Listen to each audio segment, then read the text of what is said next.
Hello, everyone. Thanks for joining us for another Exclusive Networks webinar.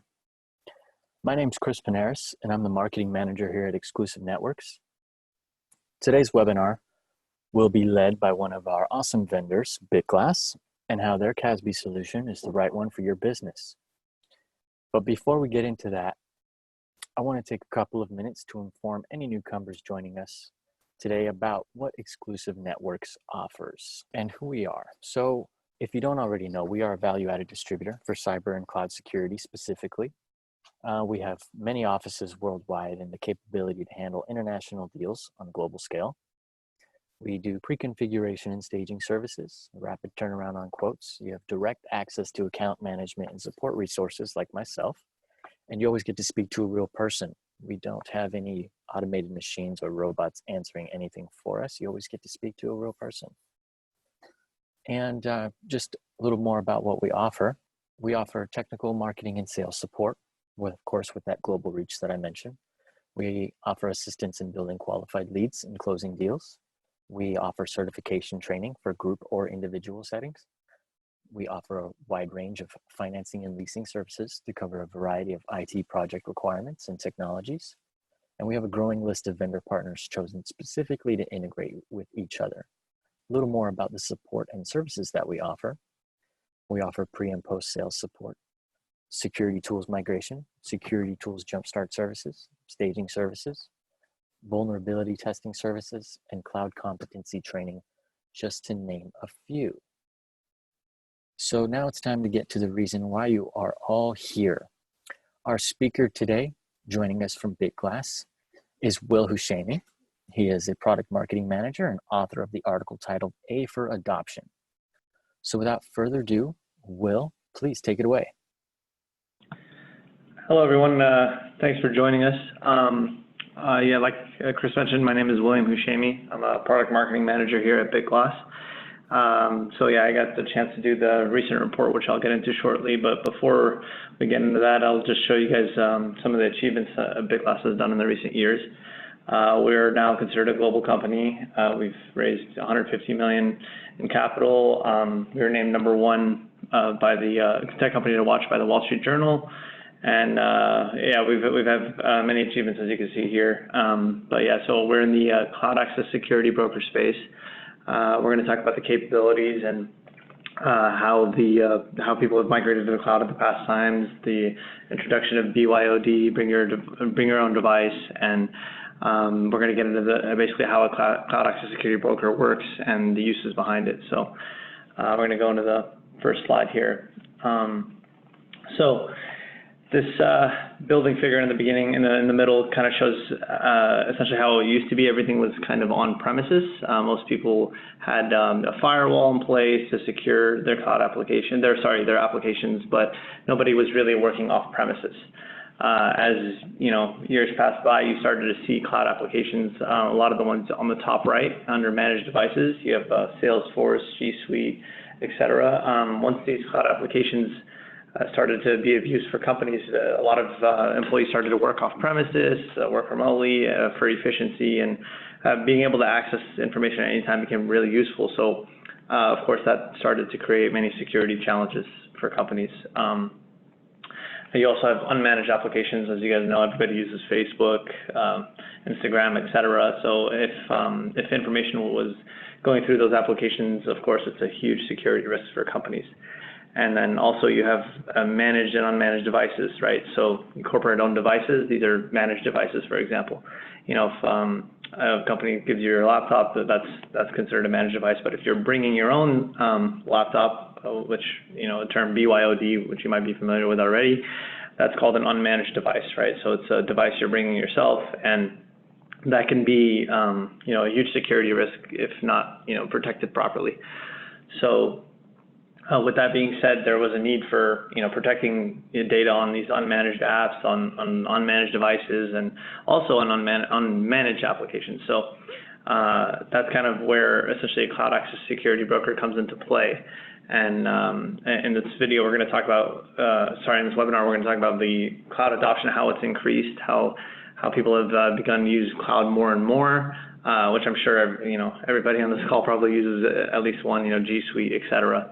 So we're going to talk about the increase in cloud adoption and also the increase in BYOD, bringing your own device. A lot of companies have enabled employees to use their own devices, and also the security risks behind it, and finally how a cloud access security broker comes into play to protect all that data. So we're going to move on to the next slide here. This is a little screenshot from the latest cloud adoption report that I got to actually work on. So almost every year we've done since 2014, we've done a cloud adoption report to analyze, are cloud applications going to get adopted more, how much more, what kind of applications are being used, et cetera, to kind of like see where the needs are for security, and et cetera. But so you could see in the beginning when we started, it was only a 24% adoption rate. This was low, but it showed that it existed, that cloud applications are starting to get adopted. As you can see, there's been an increase over the past few years. In 2019, which is the report I did, and we released November 5th, the cloud adoption rate was up to 86%. That's huge, right? That's basically most organizations. And these organizations are from a ton of different industries, but like the main ones we like to focus on are finance, healthcare, and education. These are ones where we see a lot of different use cases, but the cloud access security broker is used for basically any industry, so we can protect data on any device, any app, anywhere. But we like to pick on these three industries because we find that a lot of companies have very sensitive data in finance, healthcare, and education, and I'll use those as an example throughout this webinar to show you guys essentially how a cloud access security broker protects data like personal identifiable information, names, addresses, et cetera, payment card industry data, credit cards, whatnot, and protected health information, with hospitals and healthcare organizations that have that kind of data, how a cloud access security broker protects that. So we'll get into that shortly. But yeah, so as of this year, on November 5th, when we released this cloud adoption report, we were at an 86% adoption rate, which was pretty high. So yeah, we're going to move on to the next slide. We're going to start with a couple of applications that I'm sure everyone uses, one being Office 365 and one being G Suite. This is a direct comparison of how they've been adopted since 2014. You can see that in the beginning, G Suite had a bit of a advantage, because they introduced the concept of cloud and using these docs and slides online and being able to work simultaneously with your coworkers in 2009. So they had a bit of an advantage at first, but when Office 365 released in 2014, as the years passed by, they started to gain advantage, obviously, because many people are familiar with applications like Microsoft Word, Excel, and things like that. So now, as of 2019, according to our research, and you can see this in our cloud adoption report as well, Office 365 is up to 78% adoption, which is insane. I mean, it's pretty much, 4 out of 5 organizations are using Office 365. So, and then G Suite also, people are using Google Docs, Google Slides. It makes it much easier. So to use that instead of sending and uploading, downloading different files. So we're going to move on to the next slide. This is basically BYOD, so bring your own device, a term that you guys might already be familiar with. This is where companies are essentially letting their employees bring their own cell phones, iPads, laptops to work, right? But that means these employees are accessing sensitive information. And as I mentioned before, that could be a huge security challenge if not protected properly. That can lead to major security leaks. We'll get into examples of those shortly, but if you look on the right side, you'll see that we don't enable BYOD, that's only 15%. That means, again, most organizations are also enabling BYOD. So a lot of personal devices are being used to access sensitive data, all right? So when you don't have the proper security tools, that can, like I said before, be a huge security risk, and we'll get into why shortly. So here is essentially the overview of a cloud access security broker. In the middle, you'll see what we call the 4 quadrants. These are the capabilities that are very important for a cloud access security broker to have, and without having these 4 quadrants, you face an organization can face a lot of different threats in the cybersecurity space. We're going to get into those in a bit, but before that, we're going to talk about the different type of applications that are being used, right? So some of the ones I mentioned earlier, like Office 365 and G Suite, these are examples of major SaaS applications, such as, Salesforce is another one, Workday. These are all different types of applications that companies are aware of, and they're, setting up security tools to use, and because they know their employees will be using them and whatnot. But also you have some things like long tail SaaS apps. These are random applications, any app that the company's not aware of. Another term for long tail SaaS apps is unsanctioned applications. So like for example, I might do some designs and slides on G Suite, but let's say if I don't want to use Photoshop or I don't know how to use Photoshop, I might find a random tool online, like I like to use Canva, and that can be a risk if I'm putting some random information on there, right? If it's a design application and I'm accidentally, share a file, upload a file, whatever happens, that could be a data leak, right? So these are unsanctioned applications, and companies need to have visibility and control over any application, not just the major SaaS applications, right? You also have internal applications, like basically custom applications that are done on infrastructures like AWS, GCP, Google Cloud Platforms, and Azure, Microsoft Azure. These are custom applications that companies need to also ensure that they have a proper security strategy to protect data leaks over there. So things will get leaked, and organizations don't face data breaches. These are huge. So that's kind of where an cloud access security broker comes into play. And this is on the bottom, you'll see managed and unmanaged devices. This is applied to both. So it's very important that the solution can protect against unmanaged devices and managed devices, of course. So now we're going to get into the 4 quadrants. These are the capabilities of Cloud Access Security Broker, essentially how Bitglass comes into play to protect data for organizations. So I'm going to move to the next slide. Before we get into those capabilities, we're going to talk about basically the technical side of how they work, kind of the background. So at first, on the top, you could see API integration. API stands for Application Programming Interface. You can kind of think of that as like a connector for applications. So basically, it connects to the applications so the organization can have visibility and control over what's being done with those applications. So you can see exactly where a certain file is going, where it's being used, et cetera, with applications. But this is actually only for data at rest. So this is not in real time. So API only gets you so far. The combination of API and proxies, the 2 you see below, you see a forward and reverse proxy. This is when CASBs are able to protect data at rest and in real time. This is what you call a multi-mode CASB, which is exactly what we are, right? So with proxies, you're able to protect data in real time, at upload, at download, and with APIs, you can protect it with at rest. So when you have a multi-mode CASB, that's basically a full, security tool that's able to protect data no matter where it is, and if it's being uploaded in real time or downloaded, you're able to protect against threats and whatnot. Which again, we'll get into that shortly. But for the second, you'll see forward proxy. Essentially, this is a tool for managed devices, right? So when you have a corporate device, a lot of these forward proxies are able to give you full visibility and control, because with a forward proxy installed, you're able to have everything that happens on the device, you have that visibility and control. But the challenge is what happens when employees are using their own devices, right? You can't install forward proxies on there.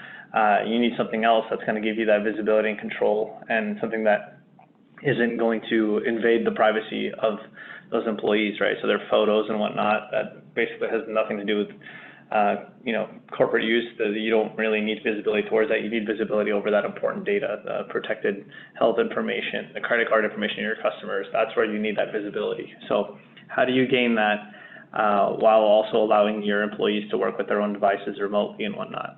That's essentially where the reverse proxy comes into play, right? So the reverse proxy is agentless. That means nothing needs to be installed onto the device. It can protect that data wherever it goes. If someone's accessing and working from their home, and let's say they live in a different state, that data, you still have full visibility and control. And it works through something called an SSO, which it stands for single sign-on. Single sign-on is basically where an employee has to log in through a portal using the one username and password, and then also you can add multi-factor authentication and whatnot, and I'll get into that in the identity phase. But basically, once they sign in through single sign-on, they're able to access all that data, and the organization still has visibility and control over it. So that reverse proxy is really a really important piece that it allows organizations to have that visibility and control. And that's specifically done through the active sync. On the bottom, you'll see active sync for mobile devices. That's basically specifically for these mobile cell phones and allow you to get that visibility and control. So this is the background of how Cloud Access Security Broker works. So next, we're going to go into these capabilities, what these proxies and what this API integration, everything, and how it all helps organizations secure their data. So that moves us into our first quadrant, data protection. So with data, you need all different types of controls, right?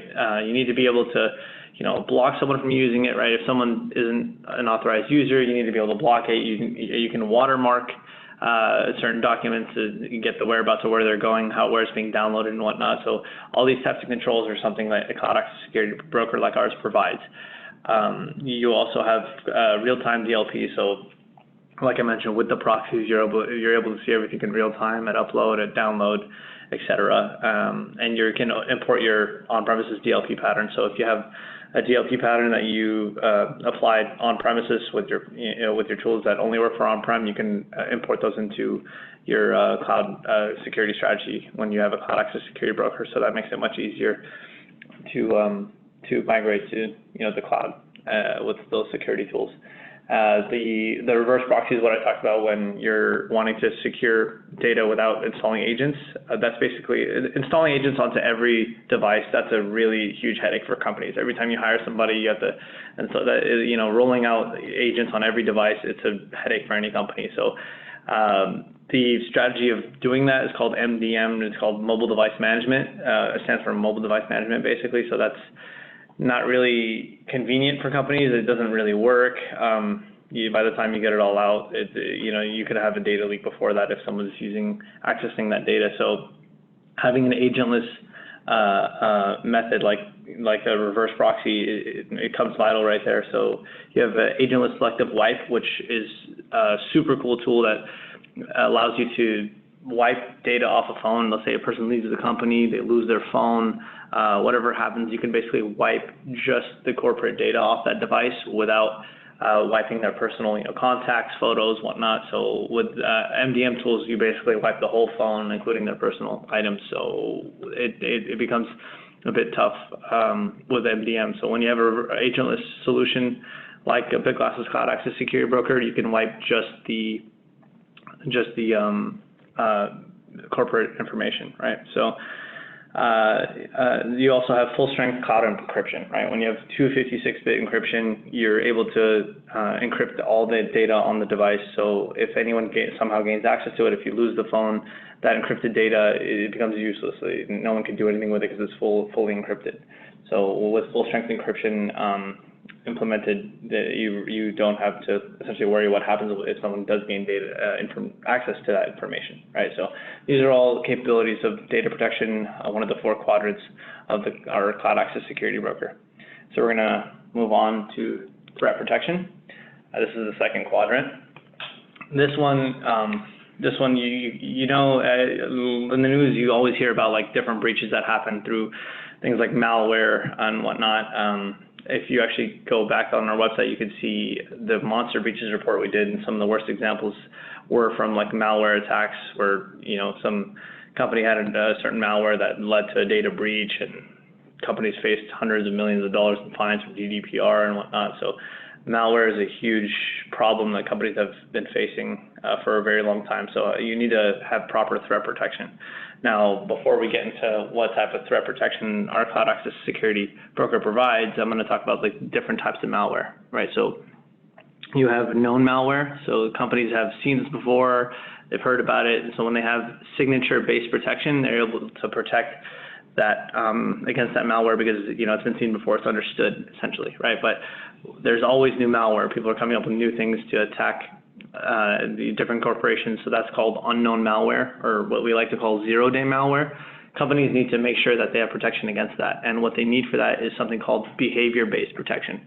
Behavior-based protection allows the company to basically it can read if a file is malicious without like seeing if it's been seen before. So it doesn't need the signature to detect that it's a threat, right? So that's a really, really cool tool, and that's part of our cloud access security broker is having that signature and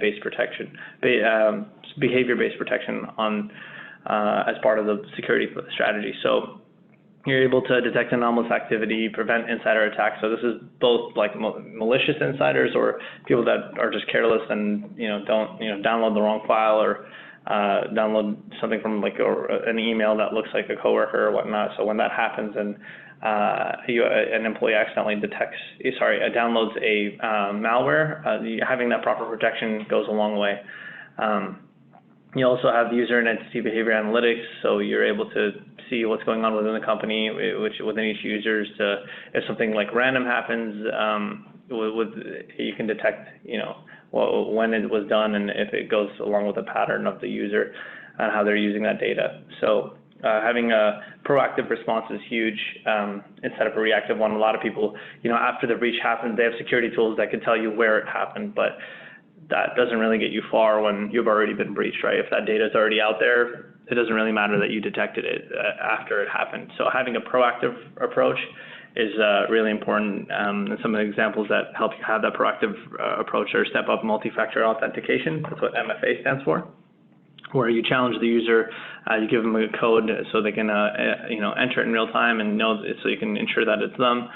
You could block it completely. So even if you just don't want them to have access from a certain area, and I'm going to get into that in the identity quadrant in a second, you could completely just block it. And then what I mentioned earlier is the zero-day threats or the unknown threats. That's a really key piece of protecting against unknown malware.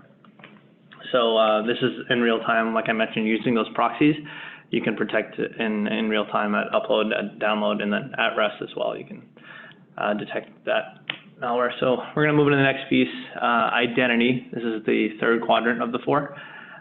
This is all about authentication and making sure that whoever's accessing that data is who they say they are, and ensuring that nobody outside the organization gets access to that data, right? So IDPs are companies, or it stands for identity providers. Maybe you've heard of companies like Okta. These are basically allow you to have that single sign-on portal. So when you have single sign-on, and let's say you want to add a cloud access security broker, what's really cool about ours is you're able to integrate with any major identity provider. So that makes it a lot easier if you, so you don't have to, we do have our own IDP, but you don't necessarily have to use ours. You can integrate with a different one that your organization might already be, or an organization might already be using. So one of my favorite tools here is contextual access control. This one is super cool because basically it can give you access based on context, right? Like if I want to give the person access when they're using a managed device, but not when they use their personal device, you can do that. These are all different settings that you can set up with Bitglass for your organization. Role, group, location. So basically, this is the part that I was talking about that I'm a huge fan of. So basically, if somebody signs in California and then next thing they sign in I don't know, Germany, with contextual access control, you can detect that. Oh, I mean, even if it's within the country, let's say I sign in Texas 10 minutes later, it's able to detect that. There's no way, I could have gone to Texas within 10 minutes. And that's where you can challenge with MFA, multi-factor authentication, or you can block it, or you have all these different types of controls that you can add on, and you can automatically set up for those risky logins when you're not sure if that person is who they say they are. So that makes it super easy and useful, and you're able to really have that full control over your data without risking data leakage, right? So we're going to get into the last piece, which is visibility, where your data is going, what's happening, right? Getting all those logged and seeing exactly what's going on with your data and how people are using it within your organization, and if it's and stopping it before it leaks outside, right? So to prevent those data breaches that we talked about earlier. So having that one portal is something that Bitglass provides, being able to get that visibility over all the applications, having alerts over high-risk data outflows, and then shadow IT. So shadow IT is another word for unsanctioned applications. Those random ones that I mentioned earlier, like some application that I like to use, but the organization that I work for maybe isn't aware of it. That's called shadow IT. So zero-day shadow IT discovery is basically what that means is finding out what applications your employees are using, how they're using it, et cetera. So that shadow IT discovery is a very important tool that allows you to have that first visibility and to see what's being used and then finding a way to protect it, right? It's not necessarily the first step. It is how the cloud access security broker industry started, but it's not necessarily the first step. One of my colleagues, Sid, likes to use this image of a boat, right? And if it's sinking, you have those big holes. Those are the major SaaS applications, right? So you want to secure things like G Suite and Office 365, things that your company are using, but you also want to secure those small holes, which is those random applications that you find through shadow IT discovery. Right, so it is a very important step of protecting that data, but some argue it's not necessarily the first step. But with a cloud access security broker, you can secure those major SaaS applications or the large holes in the boat sinking, and also the smaller, applications that could also be leaking information.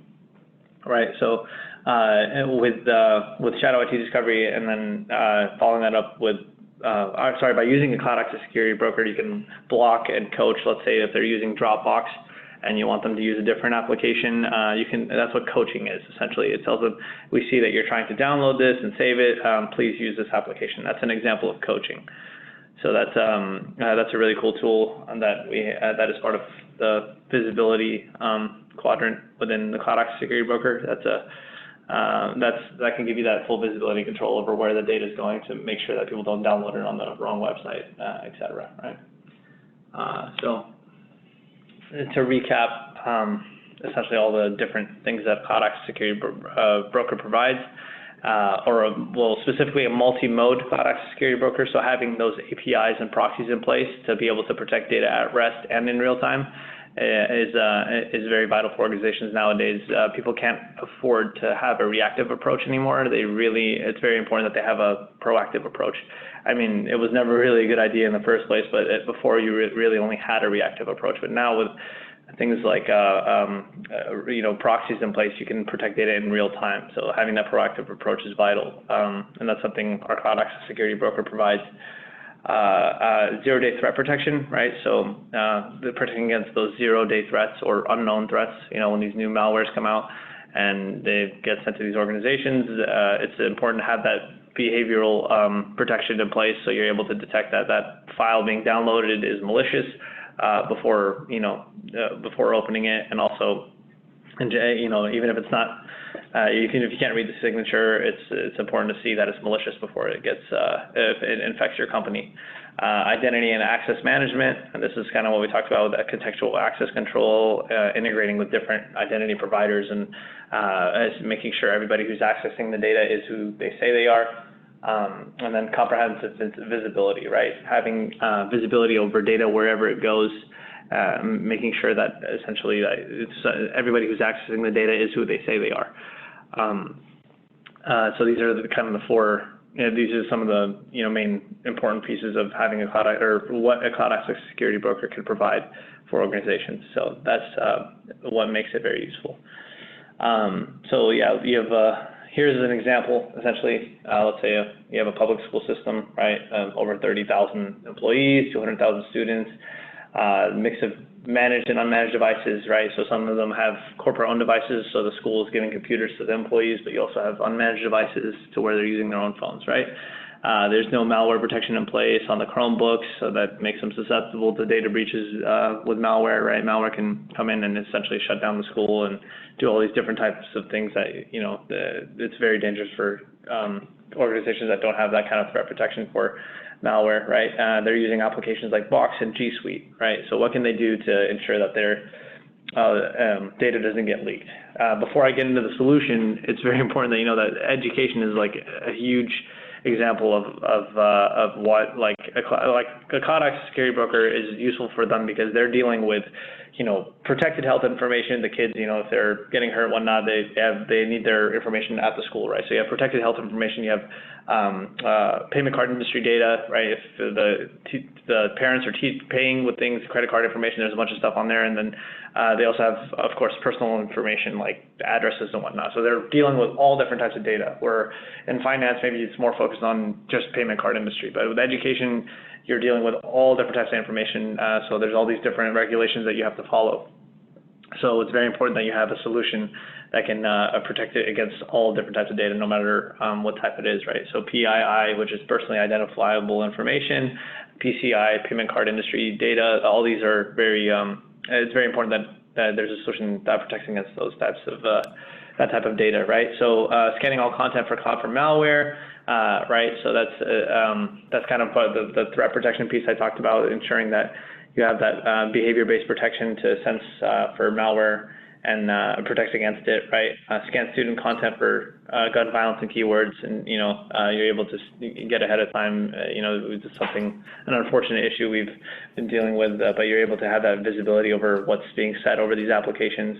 That's important with schools, right? And then scan staff content for PII and PCI, ensuring that you have protection against that data. So this is an example of how we can protect, you know, a school from data breaches and ensure that the organization has full visibility and control over all that data. So that's a great example. But you know, that this also goes. You can go talk about different examples as well, right? In hospitals, there's different use cases that we can definitely provide for you guys. Of course, our time here is limited, but if you have any questions or you want any examples, feel free to shoot those over to us, and we can dive a little deeper into essentially how we protect in the industry that you're requesting about. So I'm going to pass it back on to Chris, and he'll take it from there.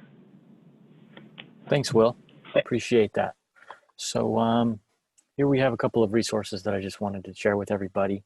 I also included a couple links from Bitglass's website. You know, if you want to just get to know more about what CASB is, if you're not too familiar with it, there's a general info link. There's also the FAQ link, and there's also a link for the couple of use cases that they have up there. That should give you some well-rounded information. Also, we have a couple of contacts here that you can reach out to.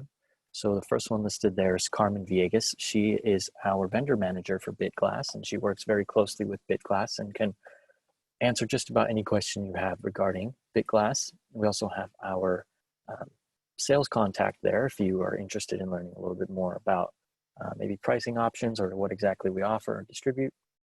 And then of course we have our support contact there. So if you have any actual technical questions, feel free to use that one. That's a really good contact there. We have several of our SEs, our engineers, that are certified in Bitglass and are available to answer at any time. Just shoot them an email. They're very warm and welcoming and would love to help and get any questions. So other than that, that is our webinar, and we want to thank you for joining us. So take care and have a great day, and we hope to see you on another edition soon. Thank you.